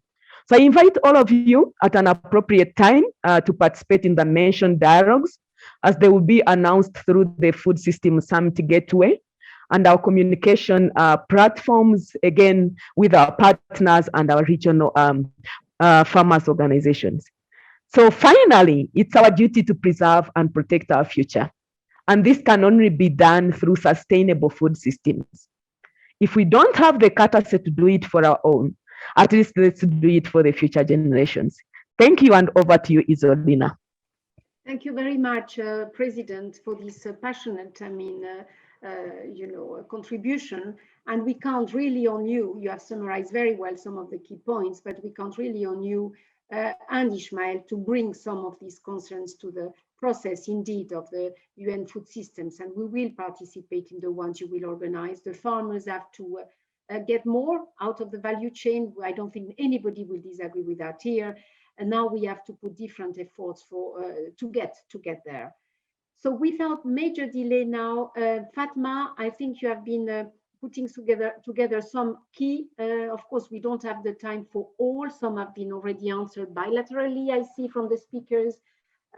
Some questions that we can still have a round of discussions and getting input from the floor. Merci Isolina. En fait, oui, ça a été très dynamique comme d'habitude. J'ai vu et je remercie les panélistes qui ont répondu à certaines questions. Je vais juste les répéter pour consolider un tout petit peu, parce que lorsqu'une question est posée en français et que la réponse est faite en français ou bien vice-versa, malheureusement, les autres participants ne peuvent pas les voir ou bien les comprendre. Tout d'abord, je remercie tous ceux qui ont apprécié et qui ont remercié la PAFO et le COLEACP pour ces sessions. Ça nous pousse à doubler d'efforts. Pour ceux qui ont levé la main, malheureusement, le format de ces sessions ne nous permet pas de donner la parole aux participants. C'est pour ça que nous avons dit, nous avons répété, Isolina également pendant sa modération, que pour les questions, il faut absolument, ou bien pour les interventions, pour les remarques, il faut absolument les mettre dans la partie chat ou dans le parti des questions-réponses. Tous ceux qui ont demandé les contacts des participants, nous vous l'avons dit, ça a été écrit également par le soutien technique, que toutes les interventions, que l'enregistrement même de cette session sera mis sur les sites web de la PAFO et du COLEACP après la tenue de cette session. Et puis, il y avait des questions très particulières, très personnelles. Merci à Axel, elle a déjà mentionné que nous contacterons certaines personnes ou bien ceux qui ont posé ces questions en bilatéral après la tenue des sessions.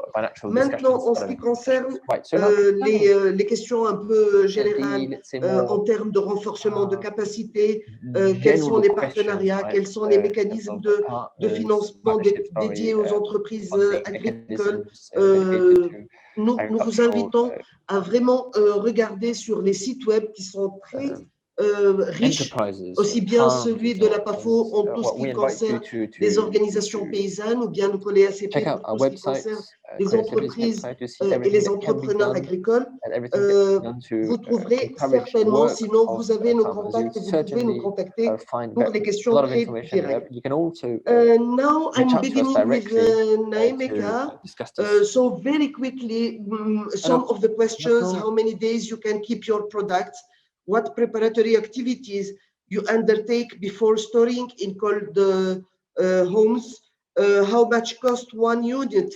And here you have answered. And what is the capacity? So the capacity, there is 3 tons, 10 tons, and 100 tons. And the project presented by Nnaemeka, it was 3 tons, and the cost is $27,000. How can you share this experience with other countries? And you answered that it is already shared in Kenya, Liberia, and Sierra Leone. How many value chains you are working with these hubs? In how many value chains? Which value chains? The solar energy isn't very expensive at this at the installation. And how do you handle this? How do you approach the international markets with the ColdHubs technologies? And are you dealing with professional organizations involved in fresh food industries? Pierre, Damien, online trainings regarding your innovations. Do you do online trainings? How you can export this innovation in other countries? Have you already done it or not? Do you already access the market? International markets in other African countries? Which energy do you use to dry cassava leaves? So is it a green energy? So your products were found in Belgium. And are you only based in Rwanda, or do you have other branches elsewhere?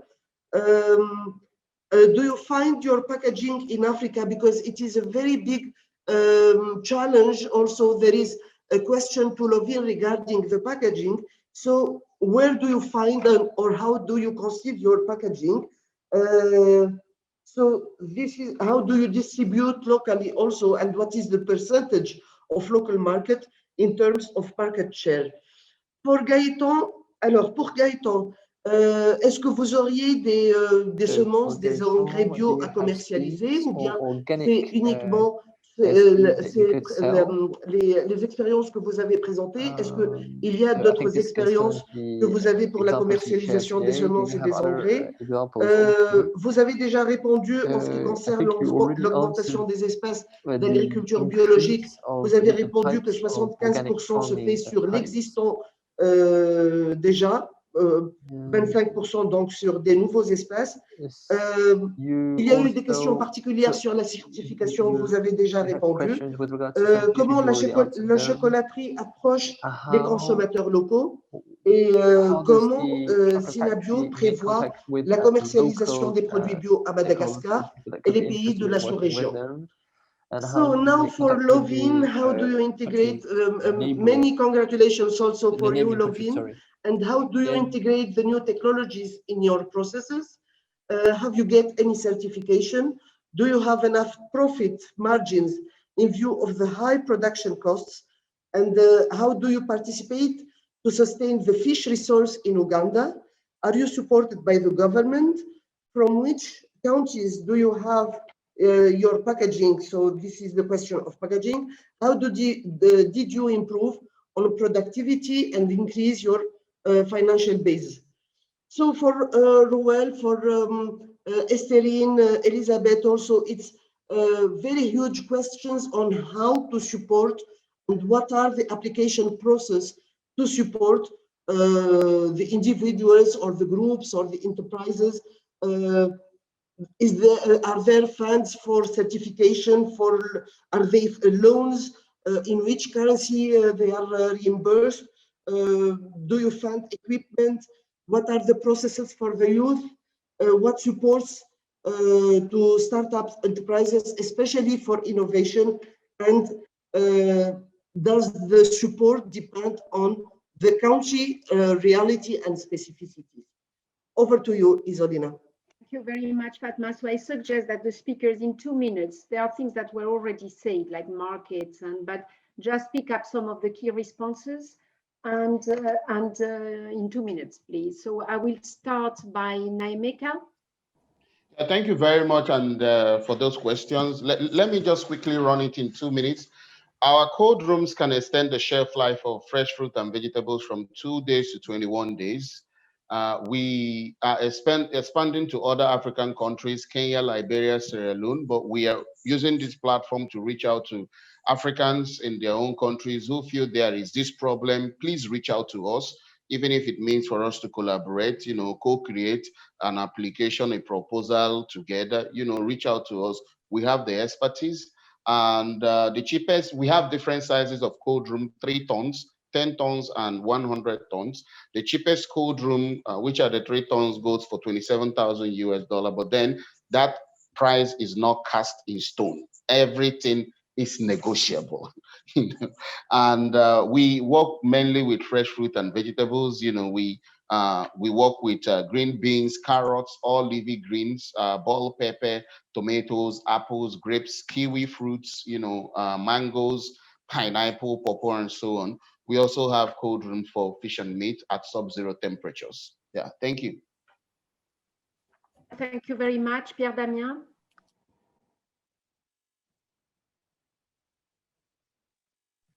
You are muted. And while you are unmute, the discussants will have, 1 minute and a half just to say key things on how to support. Okay. About replication of our technology in other countries, Africa have not yet done it. We have only transferred our technology to another cooperative, which is drying pineapples and export to France. About exportation, we have a big market internationally. And about energy, we use for drying, we are just combining electricity and firewood. For firewood, it is what we are looking for to be replaced by biogas in future.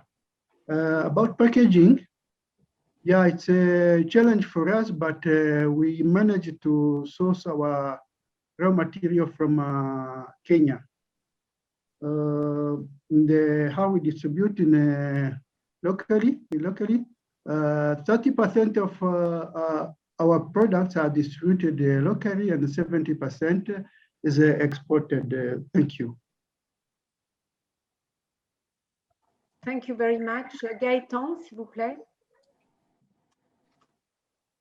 Oui, par rapport aux questions sur les semences. So regarding the question concerning seeds, a very good question.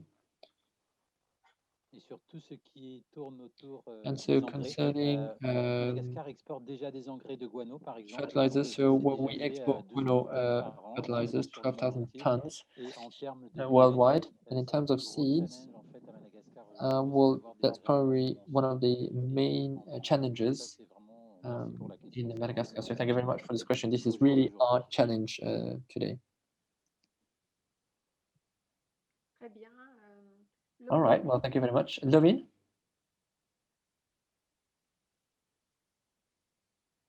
Lovin? Lovin? You are muted. You're muted. I don't know if you hear me, Lovin. Yes, I hear you now. Sorry. Yeah, thank you. Mainly regarding government support, yes, we have worked so well with the government.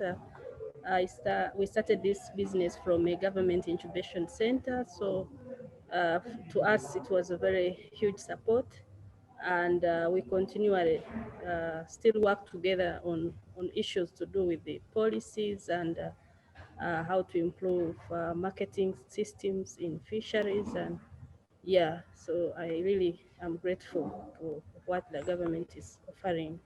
And also the financing aspect, we started with our own finances, but later, due to challenges of money, we had to sell shares to an investor. So we really that was the best option that we had, considering that we did not have much capital and we needed to scale up the enterprise.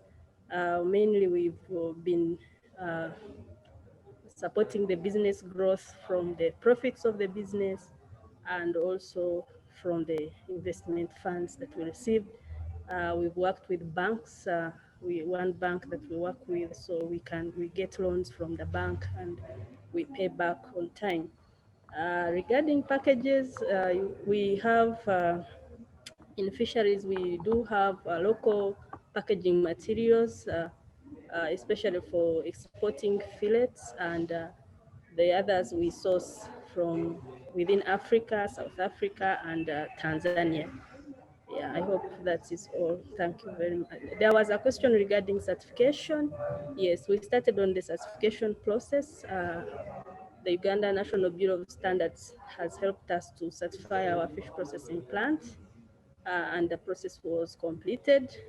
We are now certified by UNBS. Thank you. Very much. We will provide more details as well on business profiles that we are preparing with businesses to be shared widely, more details about that. So in 1 minute and a half, please, Roel, Estherine.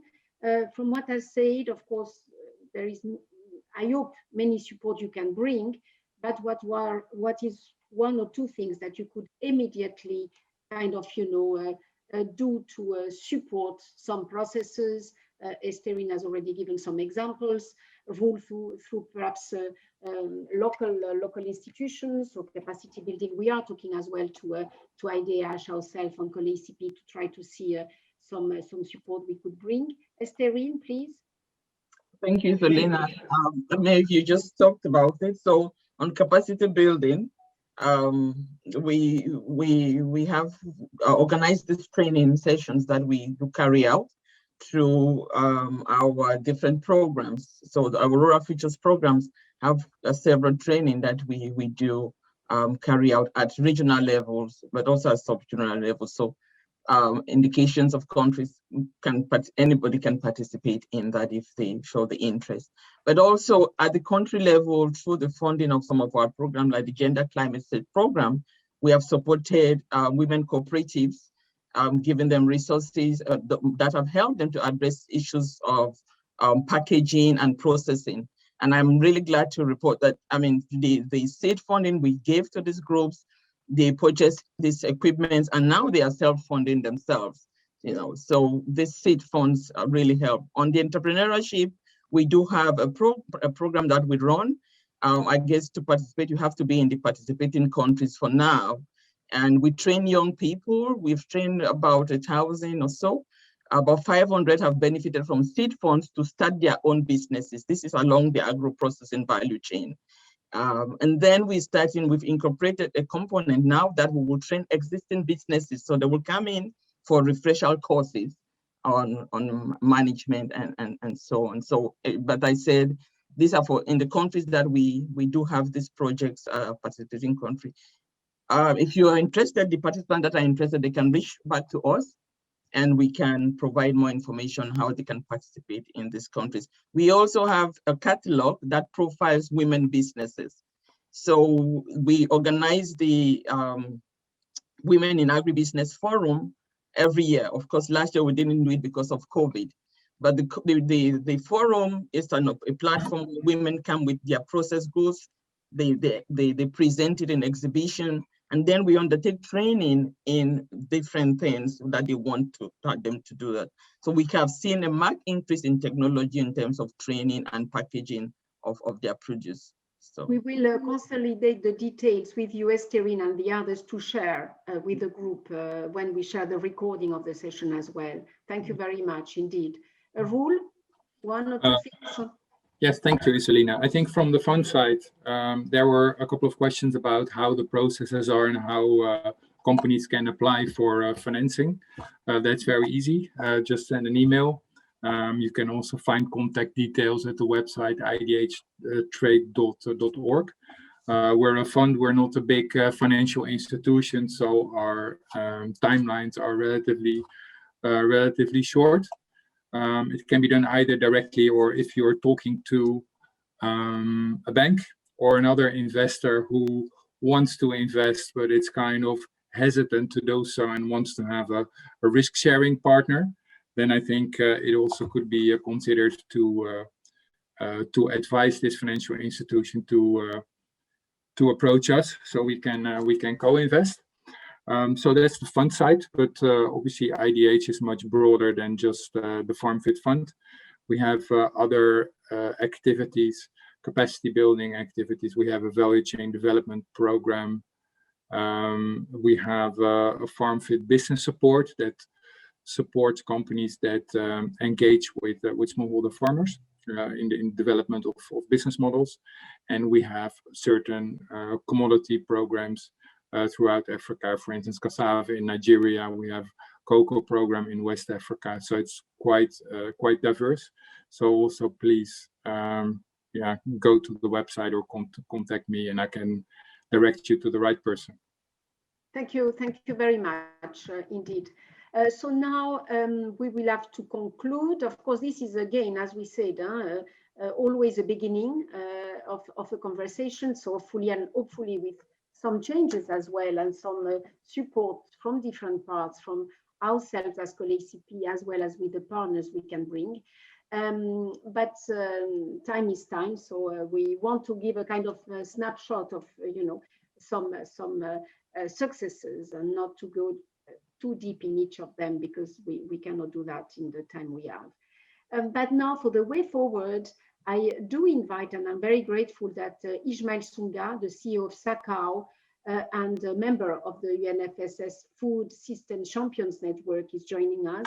He has been listening very carefully, as always, to the conversations. He's also very passionate about the topic. He has, of course, a long-standing experience in agriculture and rural development, including policy research and advocacy, as well as development management. He has established SACAU and as the voice of the farmers of Southern Africa, and is very, very visible always in defending the interest of the farmers with high professionalism and standards of development management. He very passionate about digital solutions, climate change management, development of the new generation of farmers and farmers organizations, as well as youth, young in agriculture, systems management, and of course, value chain cooperation. is in many various capacities on structures, continental, international level, and national in many parts. I do know, and he's very keen on that, and I can testify that this is very much the case. His ambition, which is very much reality, is to establish SACAU as a farmers' organization development and policy think tank and innovation center to address the systemic, agriculture development, which matters for the farmers, including, the small farmers in cooperatives, etc. So it is a great work. It is, of course, a member of PAFO as well. And on the advocacy side, you are a great, great, great champion. So thank you very much, Ishmael, for being with us. And if you can, give us some insights beyond what has been already said. Thank you very much. Thanks, Isolina, and greetings to everyone. I'm not sure about how much time I have because I tend to take long, as you probably know. How much time? We can give you 5 minutes because 5 minutes. Okay, we'll start a long time. Okay, we'll start counting now. What an impressive lineup of examples there. I was totally impressed by what was presented. Quite often you go to some of these presentations and you get the bad side of entrepreneurship.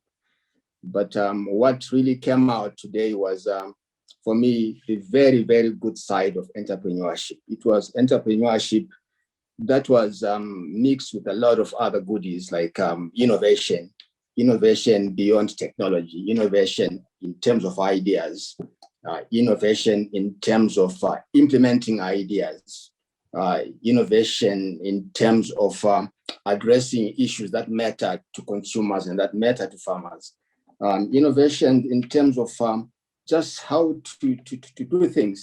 And to me, it was a great illustration of that innovation does not only belong to technology and other aspects.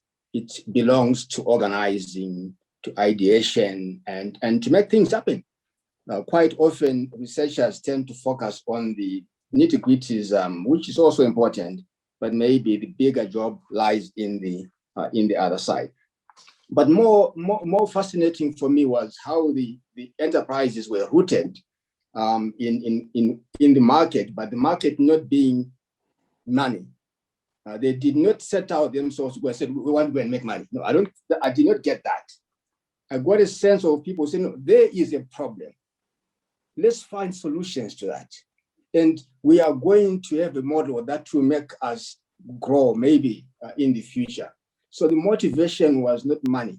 The motivation was addressing the concrete solutions about tomatoes that were rotting and addressing issues about not being together and forming a cooperative because you want to increase your power in negotiation. And it was also consciously, as I saw, about let's do things in a way that is sustainable, not only socially sustainable by rooting it in women and in the youth, but also making sure that there was environmental sustainability in the whole process. As an example, removing waste, avoiding loss. And so there was a clear value proposition that was making money, business sense by addressing environmental concerns. So for me, that was fascinating to get that insight, that angle. Sadly, that angle is not projected, that there are a lot of small and medium enterprises out there that are consciously and deliberately caring about the environment. Maybe this is one of the messages that we really need to take out. And there are quite a few of them. They are not being profiled enough. We need to make sure that there are efforts to do that. But better still, the question is, how do we grow more of them? Maybe, because I saw, as I said earlier on, a combination of good things. The environment was there, the other social things were there. Is that not a very good case for putting together a green fund, which is soft, that could be funding green young entrepreneurs? It's a good combination. Cheaper finance because it's green, going towards, and it's also focusing on a new generation of farmers. I would make a proposition around that. Secondly, the issue of, ironically, what these guys are addressing is maybe as a result of policy failure, maybe as a result of development failure, which is not investing enough in the backbone infrastructure, which results in tomatoes getting rotten. Because there are no good roads, there is no energy. So it is ironically an innovation that they have put together to address a policy and development failure. Which brings me to another point. The issue of there is no progress that is going to take place in the context of food systems or otherwise if we don't invest in basic backbone infrastructure. Water, schools, dams, clinics, all those things will enable the other innovations in business and agriculture to thrive. Without that, and maybe it's a message that we need to take to the UN Food Systems also Summit.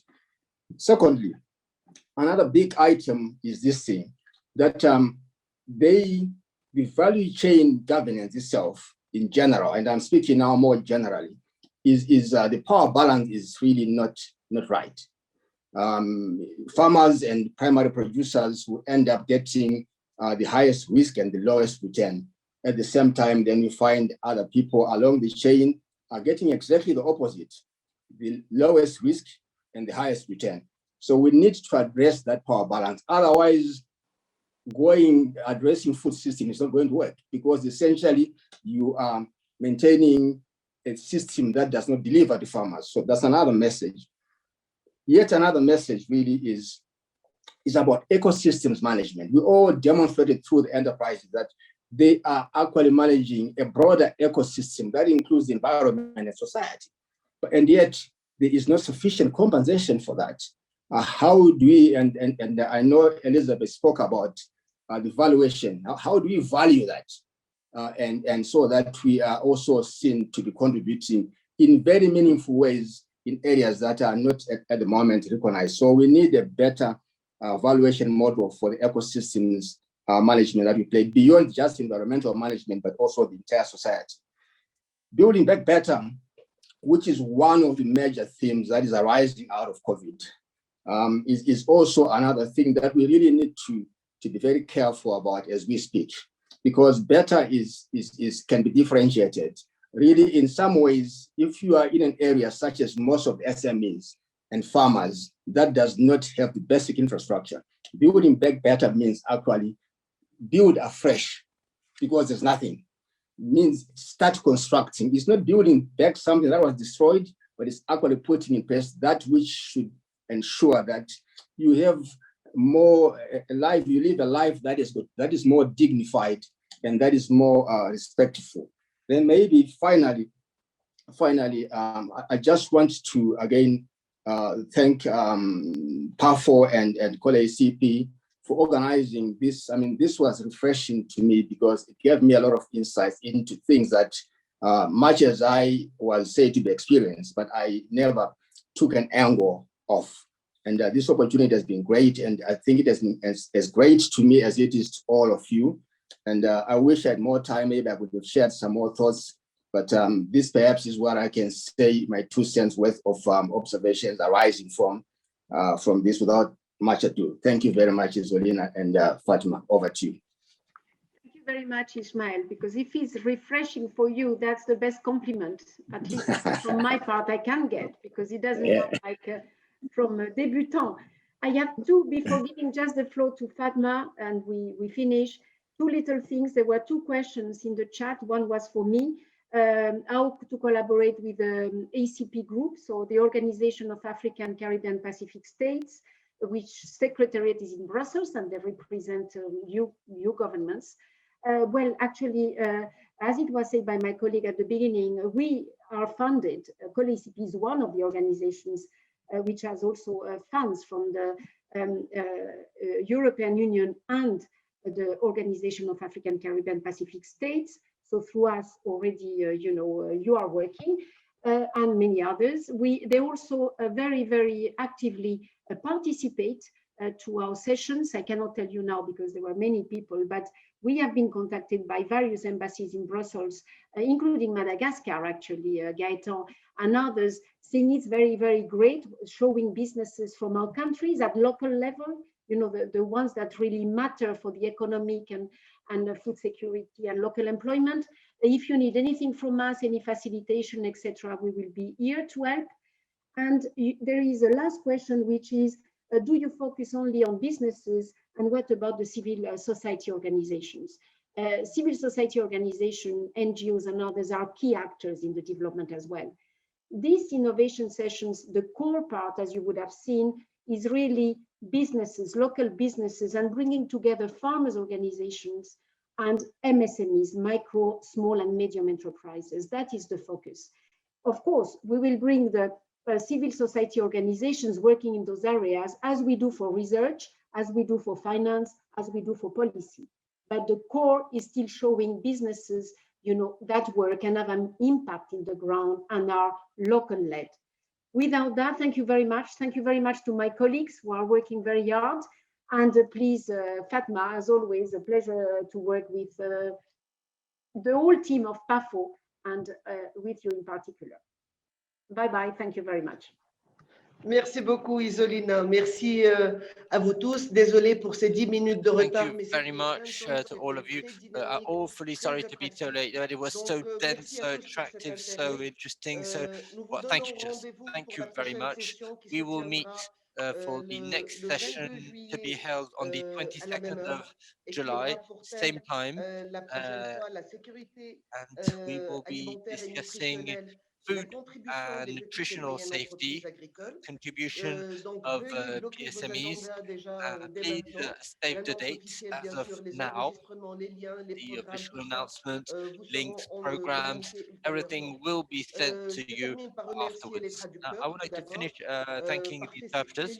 Thank you very much. I would like to congratulate also, as Isolina said, our teams backstage, the teams who've done an excellent work, the technical teams of PAFO, of COLEACP, communications, congratulations for this excellent work for the two communicators from PAFO and COLEACP, and many thanks to all of you, and of course, many thanks to Isolina.